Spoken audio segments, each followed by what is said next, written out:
Uttar Pradesh is one of the largest producers of wheat and sugar cane crops in the country of India, and farmers in the area are struggling because of climate change. Agriculture in India, 2019. Largely, the problem is increased temperature and a decrease in precipitation.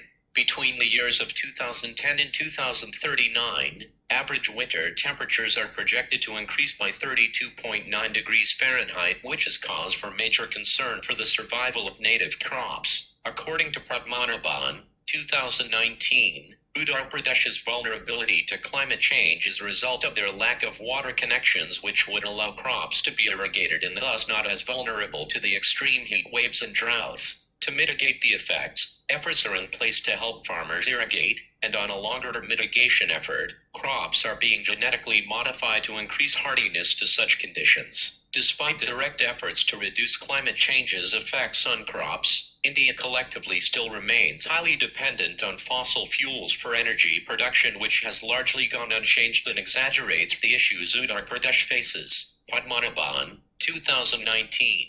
Without definite reductions to emissions from large carbon-emitting countries throughout the world, Uttar Pradesh, India may no longer be able to produce wheat and sugar cane to export for us all to enjoy.